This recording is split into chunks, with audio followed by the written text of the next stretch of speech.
Balancing Data Usability and Data Privacy, and it is sponsored by our partner Skyflow. We'll be discussing in this roundtable about what is data usability and how it is related to data privacy.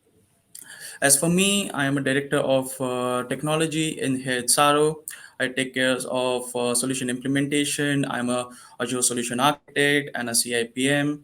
I will let our panelists also introduce themselves. First of all, we have Amruta from Skyflow, our partner.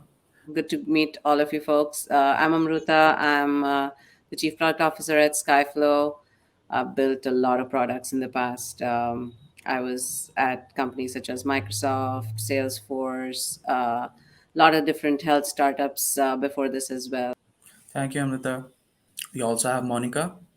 I'm Monica Sharma. I am currently working with Squad as Director Legal and Compliance. I have around 14 years of experience in legal and compliance. Vasant. Yeah, I take care of compliance in Darwin Box. We also have Yedu. This is Yetu Krishna Menon from Kuwait. I work with Gulf Bank over here. I head the TPRM function for Gulf Bank, and I come with around 12 plus years of experience. I've been working with BFSI domains throughout my life with certain banks, certain global banks. So about Tsaaro and Skyflow. So Tsaaro is a privacy and security consulting service provider, and we are operational in India and Amsterdam. We help our clients comply with the privacy and security regulations, helping them at scale, helping them implement the various solutions that are there in the industry.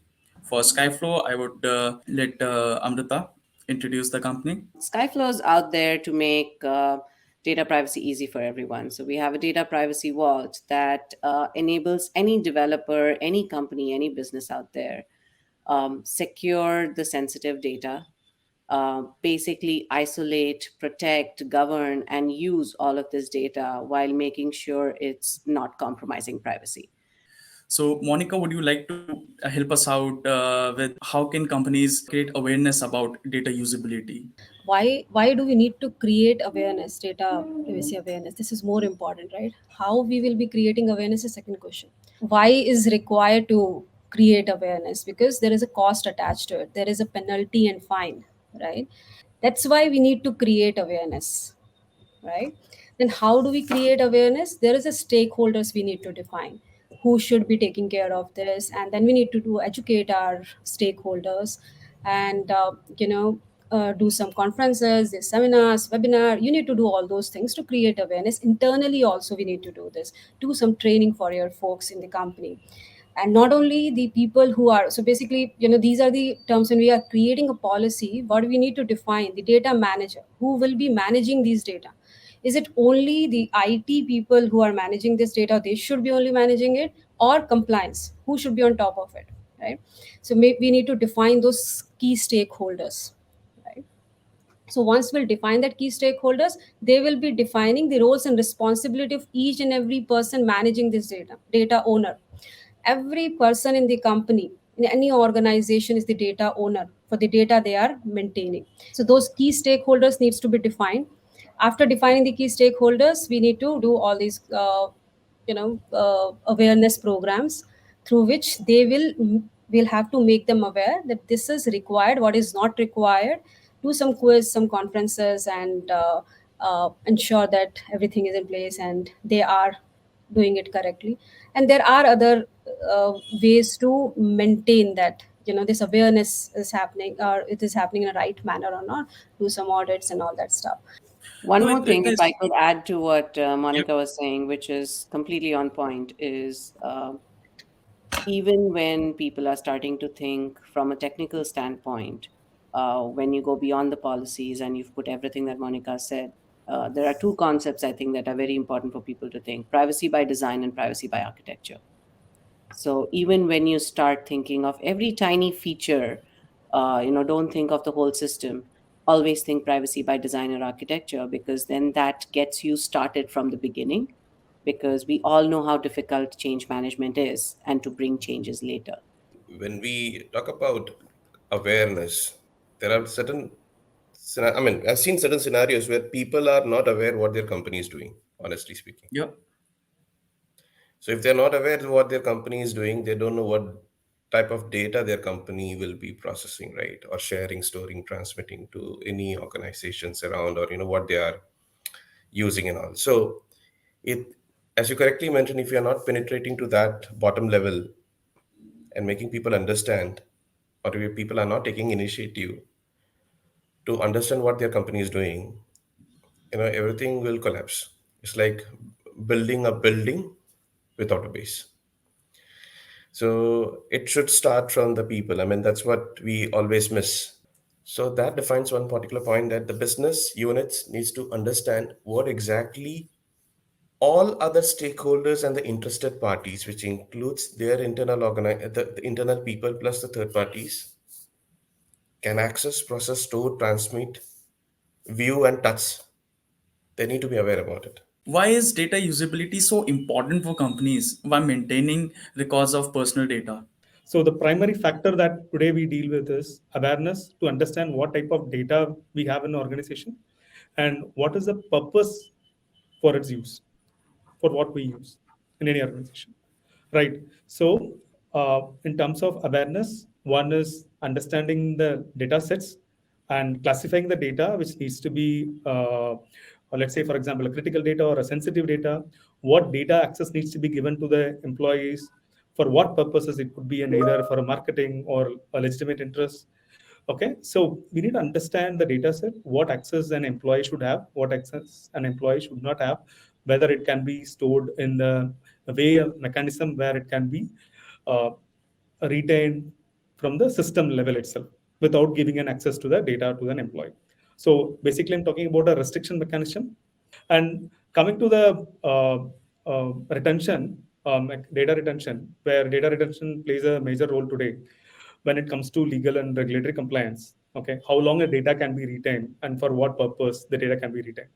When you hold the data, it should be only for a specific purpose for processing the data, and it must be permanently deleted after its purpose and cannot be used for any other purpose where a consent is not given for, right? And it is also important to make awareness to the employees on the implications when dealing with personal data.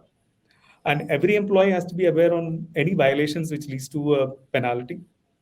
So even similar to GDPR, India also has come up with a digital data protection bill, which is also expected in the summer 2023, which also has a penalty up to 500 crores, which we can see this in the draft version.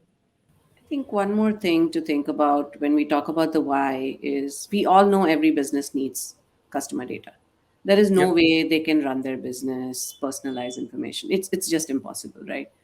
But another piece that a lot of businesses don't think about is data minimization, right? It's very easy to collect everything.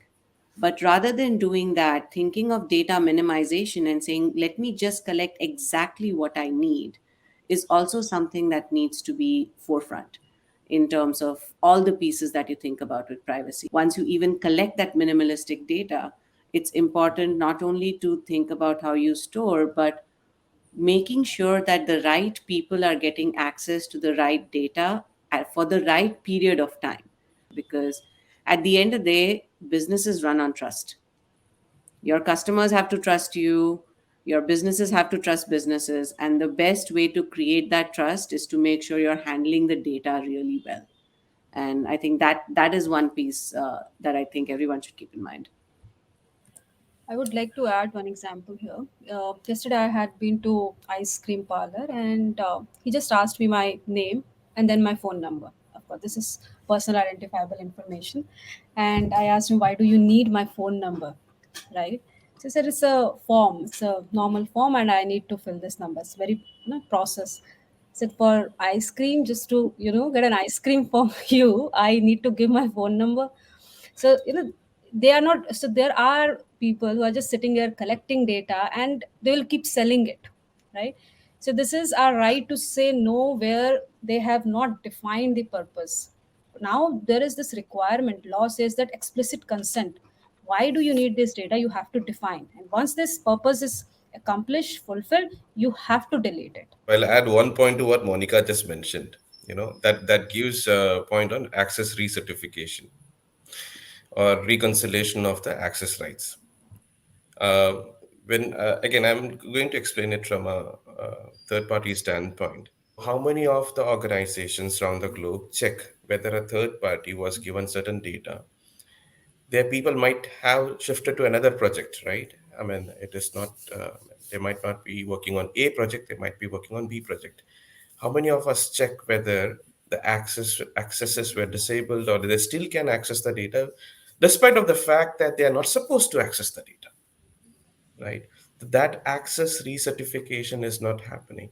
And many of times we see that this, when we do a reverse engineering, we see that was the loophole. Moving on to the next question, how can an organization manage data usability and data privacy? Amrita, I'll need your help on this. I think one thing we've already established is there is no way to not use data. So both of these things, it's we have to do both of them at the same time.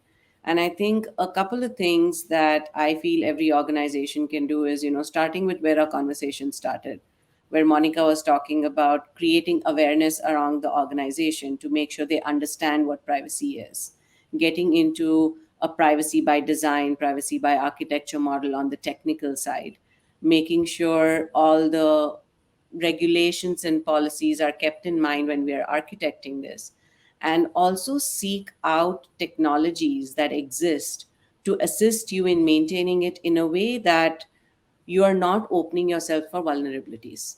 And what I mean by that is, one example I'll give is, the financial industry has actually done this really well. Because if you think of it, without PCI level 1 compliance, nobody's even allowed to touch money, right? And that forces everyone to do things a certain way.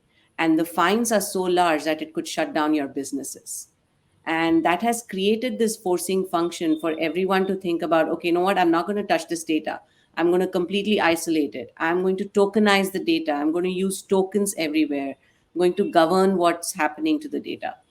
And similarly, if we think of what Europe did with GDPR, right? They are so strict with GDPRs and the fines are so high that everyone is scared to store any EU data anywhere else, because the same thing, right? The fines are going to go so high that you might have to shut down your business. And that's where data residency laws and all those pieces come in. And regulations getting passed everywhere, right? Including, Asia and all these places, make it very important that for any organization, the way to be able to manage use of data while keeping it private is make sure it is stored in a secure encrypted store. Make sure the access to the data is also very controlled. Make sure that today, at least, I mean, I'll put in a plug for Skyflow here, but we do have the ability to be able to query data while it is encrypted without having to decrypt that data. So I think there are all these controls that someone can put today. I think technology has advanced a lot to help us out. It's all about organizations tapping on that technology to help. And I don't know if you guys know of the Uber story. So when Uber had launched, they used to give away phone numbers of the passengers to the drivers. So pretty much there were a lot of cases where women were being stalked and their drivers would like call them, and it became a big deal.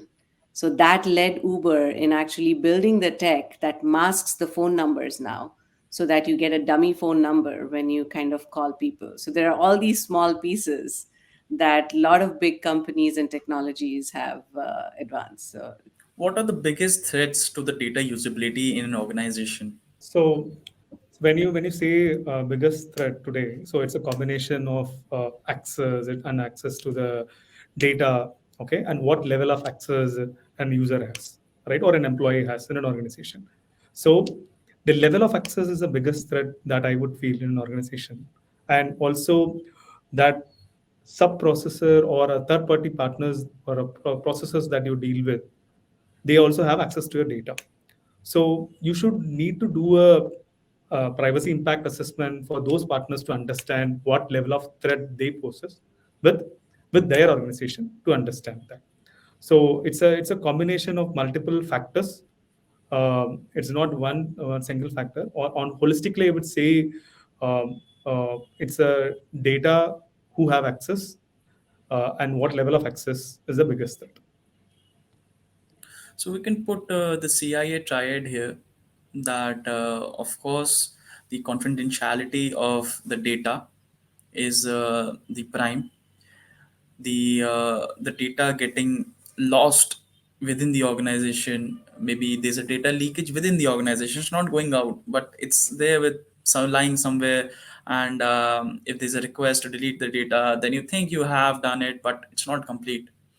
So there were always chances. And apart from that, there are always data breaches that is there, where you can, if the data is not protected, if it's not encrypted in a certain manner, in case there's a data breach, then all the data is there outside and people can access it. So these are some of the biggest threats for data usability. How does third party engagement affect data usability? If you talk about a BFSI organization or FMCG or any such organizations which fall into these categories, they all tend to outsource their work, right? And we know why we are outsourcing outsourcing the work. It's like transfer of the risk as well, or to onboard the best experts in the market to do the work. Now, when a vendor, when an outsourcer or the controller is outsourcing the data to a third party, the outsourcers fail to understand till what extent that data is traveling or the data is getting filtered. From 2021, there's a new term which is getting which is getting more importance, and much more gravitational pull is happening on this word, which is called nth party due diligence. It's no more third party now, because till like 2018 it was third party, then became fourth party, then people understood that data can travel to fifth and sixth party and even to seventh party or to the nth party. Now it became nth party due diligence, because data is traveling somewhere or the other. Because outsourcers, again, I mentioned this towards the beginning, that the business units, the first line of defense, think that if the data is being sent across, is called data sharing. No. If the third party or the nth parties can access, process, store, transmit, view, or touch the data, it's somewhere we can say that they have access to the data. And when it comes to data usability, we never know what they are doing with the data. And this is something which is part of the data lifecycle. So the outsourcer needs to have a complete grip on the data throughout its life cycle, from the time it is being shared, um, and from the monitoring point of view, till the time the purpose is solved, the business is done, and the data is being destroyed or retained for some governmental regulations. Another important thing: what are the different third parties for that matter? Even now, today, people think that third parties are vendors. But third parties can be vendors, their vendors, that is fourth parties, sub-service organizations, sub-vendor organizations, consultants, or anyone who is not an employee of the organization but have an access to the data. So that level of integrated reviews are not happening nowadays. If this is happening, we can have a structured approach towards who are accessing, processing, storing, transmitting the data throughout its life cycle. So, from my experience, I would like to emphasize this particular point, that yes, third party engagements can affect data usability. Hence, the third party or the outsourcing organizations needs to have a control on wherein all this data is traveling till the time the purpose is solved. Third parties are now considered as the weakest link through which an intruder, hacker, cracker, whatever you call them, can enter into the outsourcing organization. And the regulations are equally fining both third parties, because at times The outsourcer used to show a red flag, saying that "Hey, I didn't do anything. It was my third party." Hope I answered the question, Rohit. So we'll move on to the next one. Data usability and data privacy. Do you think it's a choice? Definitely no. See, it's a fundamental right. So Yep. it's not from a compliance part or Mm-hmm. right. So your, let's say for example, phone number is a privacy, your private data. Yep. So it's a fundamental right of every individual. So it is not a choice. I would say it's a fundamental right. Every individual has the rights to keep their private data. So when I say it's a fundamental right, it is also you give a consent to a particular service to use your data, and without you give a certain data that you cannot use the services today. Okay, so today you log into XYZ portal, you have to use that service as you need to give your email ID. Okay, and if you want a two-factor authentication to enable, you need to give your phone number. So the point is consent. You need to call it out for what purpose you are giving that. Either it is uh, uh, for a purpose of marketing or purpose for legitimate interest. You need to call it out for why that detailed information has been given. You Yep. subscribe it to use that services you give, but at the same time you do not want to have a marketing communications. You need to clearly call out that, and this has to be uh, followed up effectively in any organization, right? That is very important. So without data you cannot take any services today, and how you manage the data in terms of the way forward, it's very important. Data privacy vault and how it has helped to address some of the biggest privacy challenges. I think this is interesting because the first important thing to understand here is what really is zero trust. We live in a cynical world, right? We don't trust anything. So it's all about don't trust anything, always verify. And that's why today, everywhere you go, you get OTP. And that's all about verification. And when we talk about a zero trust privacy vault, right? So this image that you're seeing here is published by IEEE in a paper, I think late last year, and it is a very basic architecture that usually sits in any company, right? You're taking a bunch of data from the application, it's going to a backend, it's going to a database, it goes to a data warehouse for analysis analytics. It's a very basic data pipeline, and this is where data is just going into a lot of different places, and sensitive data is also flowing. And one of the things here that even IEEE calls out is the zero trust data privacy vault can play a very, very, very important role, because as soon as you get the data, so all the forms that you guys were talking about, the portals that you're talking about, right? Right there, if as the data is being collected, if it gets isolated in this encrypted vault and through the rest of the system, all that's flowing is either tokens or masked data or redacted data, then that makes it extremely safe because nobody gets access to the actual data unless and until you are giving them the access to it. So can Oh, you good give an point. example of Sure. what do we mean by a token and what is tokenization, and then we can That's Thank you. So tokenization, think of tokenization as a replacement of the actual plain text value. So let's say I'm trying to store Amruta in the database. So rather than storing Amruta, I am actually storing a token, maybe 1234, instead of Amruta, that has no correlation to Amruta.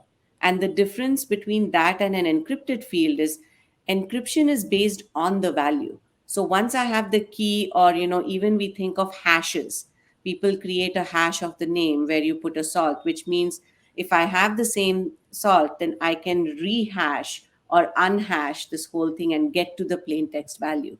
But with a token, there is no correlation at all. Amruta is 1234. Now, in tokens, also, you have different types of tokens where you talk about the most important one is format preserving tokens, which is very important in this architecture too, because that means that Amruta is not just 1, 2, 3, 4, 5, 6, 7, 8, 9, 10, 12, ABC, but it preserves the format. It is the same number of characters, it is the same length. So none of your validations in your downstream systems are going to break. Or even if you are doing any kind of queries and analysis, the data is going to look like the original data, but not be the original data. So that's the main key behind the tokenization of information, and which is why it helps de-identify the plain text information and keep it secure from all the other systems across the world. Moving ahead, how does Skyflow handle balance between data privacy and data usability? We've talked about this multiple times, but I can highlight like a few key things. Um, One of the key pieces is, a vault is a store for all of your sensitive data in a way that you can use it also in a privacy preserving manner. And there are a couple of key components to this, because when we talk about using the data, right, we're talking about querying the data. And one of the key core IPs of Skyflow is we world has heard about homomorphic encryption, which is basically being able to search data while it's encrypted, but it's not scalable. And we've been able to figure out a way we can make querying encrypted data scalable on sensitive data. And that's what makes it very usable. Now, in addition to that, as I had mentioned earlier, um, we also need to make sure the right person or right people get access to the data at the right time. And this also includes global data residency, right? So, for a particular organization, data could be split across different regions, and the right folks can get access to the right data in the right region for the right amount of time. Because today it's very common for technologies to serve customers who live across the world. Like, you could have an EU citizen staying in India, but you can't store their data in India. It has to be stored in EU and can be accessed by someone there and not someone in the US. So all these things need to be put there. And that's where Skyflow's fine grained access controls, where you can pass context, you can pass policies, you can have timed policies, all of those help with data residency. And I think the last piece that I would say is the ability to run secure workflows. And what I mean by that is, we've all talked about how sensitive data flows through every system and has to go through different workflows. Any developer is going to tell you, oh my God, it is a pain to work with sensitive data because it's encrypted everywhere. I can access this, I can't access this. So, one of the things we've done in Skyflow is help customers bring their custom code, bring their custom workflows where the data is. So you can run your custom code, custom workflows inside the secure vault, which is giving you a very compliant environment, data resident environment, SOC 2, or anything you can think of, where you can now run that sensitive code or workflow. So you don't have to run it somewhere else or go through all the hoops and hurdles to figure out, what am I really going to do? How am I going to keep with the regulation? So there are all these things packaged together build that true system that not only helps you protect but use all of this data from a sensitive, privacy preserving manner.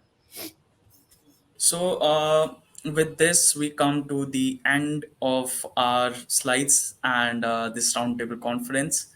We discussed a lot about how data usability is to be enhanced and how Skyflow helps it. Thank you, everyone, and have a nice day.